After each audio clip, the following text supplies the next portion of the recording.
Dunia diambang kehancuran. Film epik bertajuk Gog dan Magog yang akan dirilis pada tahun 2025 mengangkat kisah tentang dua bangsa penghancur dari ujung zaman. Sebuah karya sinematik yang menggabungkan ketegangan, mitos, dan interpretasi modern tentang ancaman terbesar umat manusia. Film Gog and Magog yang direncanakan rilis pada tahun 2025 merupakan proyek dengan tema horor dan fantasi. Film ini terinspirasi oleh kisah legendaris tentang Ya'juj dan Ma'juj yang sering dikaitkan dengan akhir zaman dalam berbagai tradisi religius.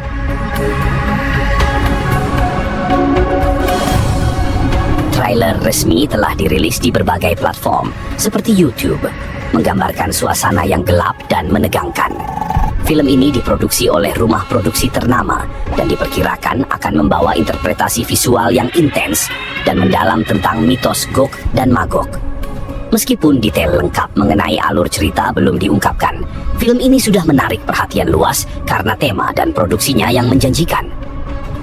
Namun, tahukah Anda, film ini bukan sekadar hiburan.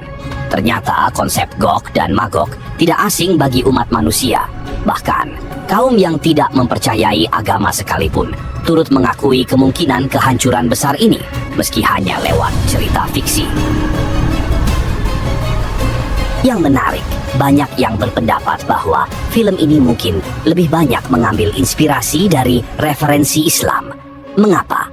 Karena penjelasan mengenai Ya'juj dan Ma'juj dalam Islam sangatlah rinci, baik dalam Al-Quran maupun hadis, dibandingkan dengan yang ada dalam Bible. Islam memberikan gambaran yang jelas tentang siapa mereka, bagaimana perilaku mereka, dan apa dampaknya bagi dunia. Jadi, apakah kisah yang diangkat dalam film ini akan semakin membuka mata dunia terhadap kenyataan yang telah lama dijelaskan oleh Islam? Mari kita telah lebih dalam.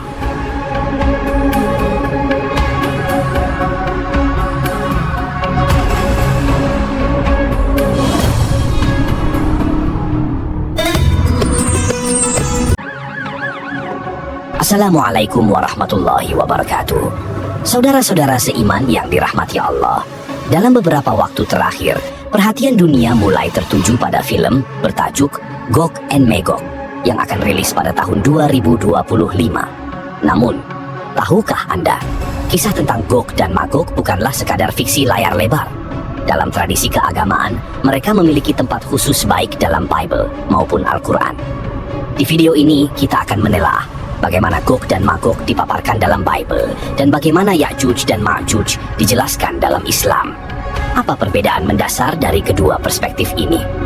Dan apa pesan yang bisa kita ambil sebagai umat beriman? Mari kita kaji bersama dengan penuh hikmah dan pemahaman yang mendalam. Sebelum kita mulai, jangan lupa untuk like, share, dan subscribe channel ini agar Anda tidak ketinggalan pembahasan menarik lainnya seputar tema-tema Islami dan isu-isu terkini. Yuk, kita mulai.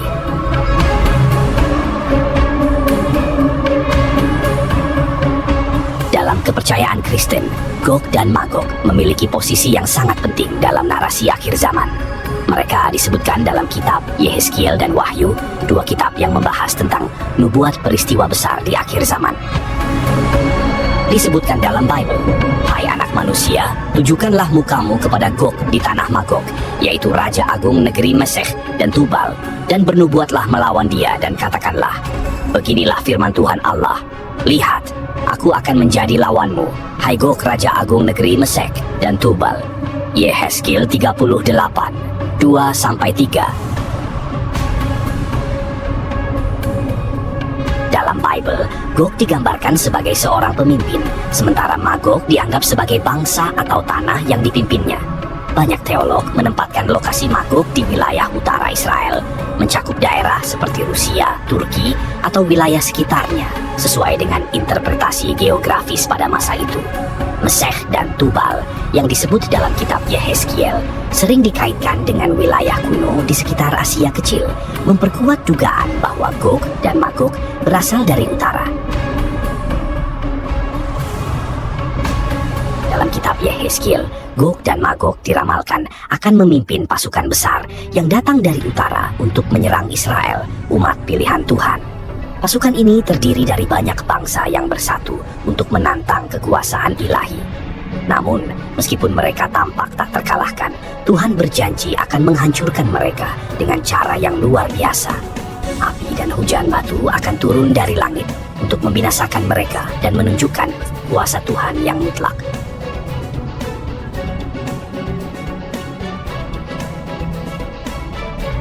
Kisah Gog dan Magog kembali muncul dalam kitab Wahyu. Kali ini, mereka dikaitkan dengan peristiwa setelah kerajaan 1000 tahun ketika setan dilepaskan dari penjaranya untuk menghasut bangsa-bangsa di seluruh dunia. Dan setelah masa 1000 tahun itu berakhir, iblis akan dilepaskan dari penjaranya dan ia akan pergi menyesatkan bangsa-bangsa pada keempat penjuru bumi, yaitu Gog dan Magog, dan mengumpulkan mereka untuk berperang, dan jumlah mereka sama dengan banyaknya pasir di laut. Wahyu 20, 7-8. Pasukan besar ini akan mengepung kota suci Tuhan. Tetapi sekali lagi, api dari langit akan menghancurkan mereka sepenuhnya. Namun, siapa sebenarnya Gog dan Magog masih menjadi perdebatan besar dalam kalangan Kristen. Sebagian besar teolog memandang mereka sebagai simbol kekuatan jahat yang akan melawan kebaikan di akhir zaman, bukan sebagai entitas atau bangsa yang nyata. Beberapa bahkan mengaitkannya dengan peristiwa geopolitik modern, sementara yang lain percaya mereka adalah representasi dari peperangan spiritual antara kebenaran dan kebatilan. Jelas bahwa dalam perspektif Bible, Gog dan Magog memiliki makna yang dalam dan simbolis. Mereka tidak hanya menggambarkan ancaman fisik, tetapi juga perlawanan terhadap kehendak ilahi. Namun, bagaimana pandangan ini dibandingkan dengan penjelasan Islam tentang Ya'juj dan Ma'juj? Mari kita lanjutkan pembahasan.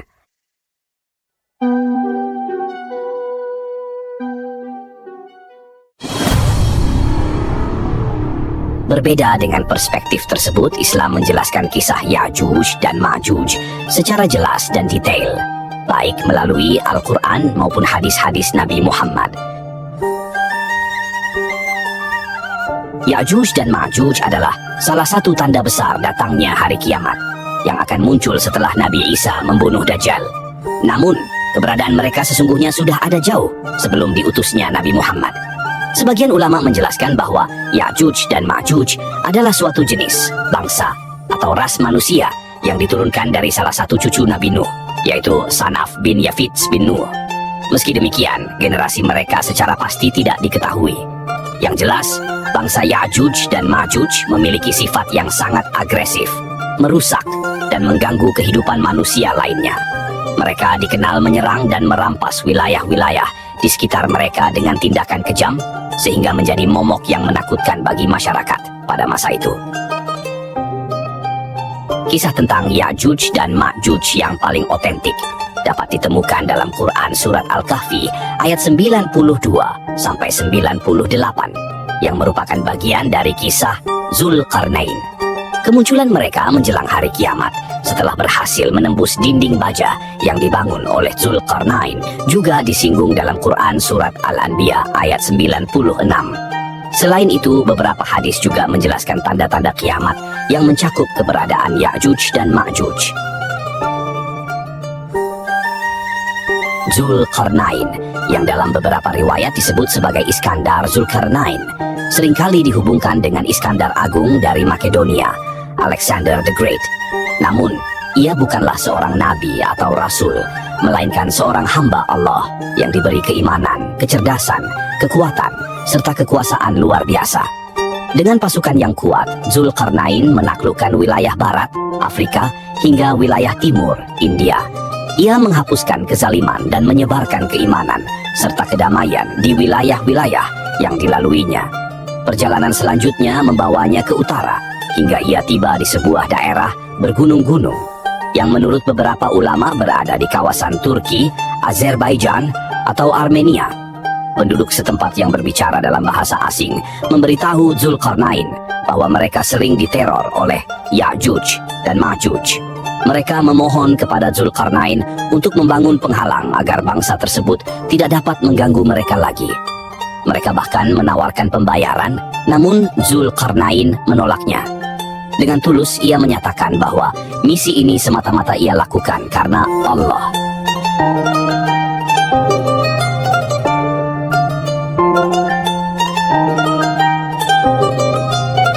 Seraya meminta bantuan tenaga dan bahan dari penduduk setempat, Zulkarnain kemudian memimpin pembangunan dinding raksasa yang terbuat dari lapisan besi dan tembaga yang dilelehkan. Dinding ini begitu kokoh hingga mampu menahan Ya'juj dan Ma'juj selama ribuan tahun atas izin Allah Subhanahu wa Ta'ala. Ketika pembangunan selesai, Zulkarnain dengan rendah hati berkata, "Ini adalah rahmat dari Tuhanku. Apabila sudah datang janji Tuhanku, Dia akan menjadikannya hancur luluh, dan janji Tuhanku itu adalah benar." Diriwayatkan bahwa Ya'juj dan Ma'juj tinggal di sebuah lembah yang dikelilingi gunung-gunung tinggi dan curam. Daerah itu begitu tertutup hingga sinar matahari pun sulit menembusnya. Meski terisolasi, mereka tetap hidup dan berkembang biak dengan sangat cepat, sehingga jumlah mereka jauh lebih banyak daripada manusia. Dalam sebuah hadis, Abu Hurairah meriwayatkan bahwa setiap hari Ya'juj dan Ma'juj menggali dinding tersebut untuk mencari jalan keluar. Namun pada malam harinya, Allah mengembalikan dinding itu ke kondisi semula, sehingga mereka harus mulai menggali lagi dari awal keesokan harinya. Kejadian ini terus berlangsung hingga saat yang telah ditentukan oleh Allah menjelang hari kiamat. Sebagian ulama berpendapat ketika kemunculannya menjelang hari kiamat, kelak Ya'juj dan Ma'juj mempunyai bentuk yang sangat berbeda dengan umumnya manusia sekarang. Walau sebenarnya berasal dari ras manusia juga. Tetapi apapun bentuk dan ukurannya, mereka memang disiapkan oleh Allah untuk menjadi tanda besar datangnya kiamat. Dan mereka semua itu hanya akan menjadi penghuni neraka, Jahanam, karena tidak ada satupun yang beriman. Dalam sebuah hadis cukup panjang tentang tanda-tanda kiamat dari sahabat Nawas bin Sim'an, Nabi Shallallahu Alaihi Wasallam menceritakan bahwa setelah membunuh Dajjal dan menyelamatkan kaum muslimin dari fitnahnya, Allah berfirman kepada Nabi Isa, "Sesungguhnya aku akan mengeluarkan hamba-hambaku yang tidak akan terkalahkan oleh siapapun juga." Maksudnya adalah Ya'juj dan Ma'juj. Karena itu selamatkanlah mereka, yakni kaum muslimin yang saleh-saleh, ke Bukit Thursina. Maka Nabi Isa membawa kaum muslimin menuju Bukit Thursina. Dan tak lama setelah itu, atas kehendak Allah, dinding baja yang dibuat Zulkarnain berhasil ditembus oleh Ya'juj dan Ma'juj, yang dengan cepatnya bergerak membanjiri bumi di sekitarnya, seperti digambarkan dalam Quran, Surat Al-Anbiya ayat 96. Hingga apabila dibukakan tembok Ya'juj dan Ma'juj, dan mereka turun dengan cepat dari seluruh tempat yang tinggi. Walau dalam bentuk yang tidak lazim seperti manusia, tetapi Ya'juj dan Ma'juj itu juga bersenjata semacam panah. Mereka merusak, menyerang, dan menghancurkan apapun yang mereka temui. Manusia dan binatang-binatang yang telah terbunuh, kecil ataupun besar, langsung dimakannya mentah-mentah. Ketika melalui danau Tabariyah yang begitu luas dan penuh airnya, mereka meminumnya hingga habis dalam sekejap. Bahkan bagian belakang dari pasukan Ya'juj dan Ma'juj ini mendapatinya dalam keadaan kering dan berkata, "Tentunya di sini ada air sebelumnya." Hampir seluruh penjuru bumi telah diserang dan dipenuhi oleh Ya'juj dan Ma'juj, kecuali 4 tempat: Makkah, Madinah, Baitul Maqdis, dan Bukit Thursina. Sama seperti ketika Dajjal menjelajah bumi, 4 tempat itu dijaga ketat oleh para malaikat, sehingga mereka tidak mampu memasukinya. Di tempat lainnya, hampir tidak ada manusia yang bertahan hidup, atau kalaupun ada, mereka merasakan kesengsaraan yang luar biasa. Tidak ada sungai, danau, atau sumber air lainnya, kecuali telah mengering dihabiskan airnya. Begitu juga hampir tidak ada pepohonan dan tanam-tanaman, atau sumber makanan lainnya kecuali telah dirusak, dihancurkan, atau dihabiskan oleh mereka. Bahkan orang-orang yang bertahan hidup di 4 tempat tersebut, termasuk Nabi Isa dan para pengikutnya, juga mengalami penderitaan yang tidak terperikan karena terbatasnya makanan.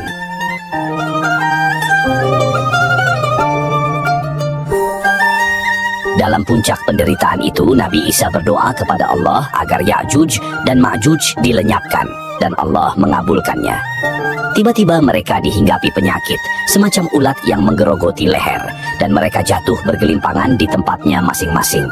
Riwayat lainnya menyebutkan, mereka dihantam oleh angin puyuh yang pernah menghancurkan kaum Ad, dan hanya dalam waktu sekejap, tidak satu pun dari mereka yang masih hidup. Nabi Isa dan kaum muslimin lainnya langsung sujud syukur. Tetapi permasalahan belum selesai sampai di situ. Begitu turun dari bukit Tursina, mereka sangat terganggu dengan adanya bangkai Ya'juj dan Ma'juj yang tidak mungkin mereka kuburkan secara normal karena begitu banyaknya. Lagi-lagi Nabi Isa berdoa, dan Allah mengirimkan ribuan burung sebesar unta yang berwarna hitam dan berparuh besar. Dengan paruhnya mereka membawa bangkai-bangkai itu ke tempat yang tidak dihuni manusia. Dalam riwayat lainnya, bangkai-bangkai itu dibuang ke laut untuk makanan ikan-ikan dan penghuni laut lainnya. Walau bangkainya telah lenyap, tetapi kotoran Ya'juj dan Ma'juj itu masih berserakan di santero bumi. Begitu juga dengan baunya yang menusuk hidung. Maka Nabi Isa kembali berdoa, dan Allah menurunkan hujan yang begitu derasnya, membersihkan dan menyucikan bumi seperti sedia kala. Kisah Ya'juj dan Ma'juj adalah pengingat bagi umat manusia bahwa sekuat apapun mereka, Ya'juj dan Ma'juj hanyalah bagian dari ujian Allah Subhanahu wa Ta'ala. Kehancuran yang mereka bawa menunjukkan bahwa tidak ada yang mampu menandingi kekuasaannya. Dan bagi orang-orang beriman, kejadian ini adalah tanda akan datangnya hari kiamat. Ya'juj dan Ma'juj adalah simbol kehancuran dan ujian terbesar di akhir zaman. Mereka bukan sekadar legenda, tetapi realitas yang telah ditetapkan oleh Allah. Dan melalui mereka, umat manusia diingatkan akan kekuasaan Sang Pencipta, serta pentingnya berlindung dan beriman kepadanya.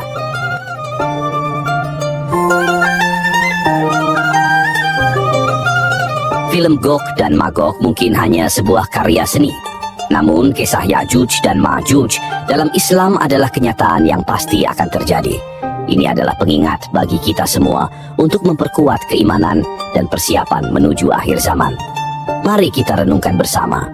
Apakah kita siap menghadapi akhir zaman seperti yang telah digambarkan? Tinggalkan komentar Anda di bawah dan jangan lupa bagikan video ini agar lebih banyak yang tahu kisah ini. Klik tombol like dan subscribe agar Anda tidak ketinggalan kisah-kisah inspiratif lainnya. Sampai jumpa di video berikutnya. Wassalamualaikum warahmatullahi wabarakatuh.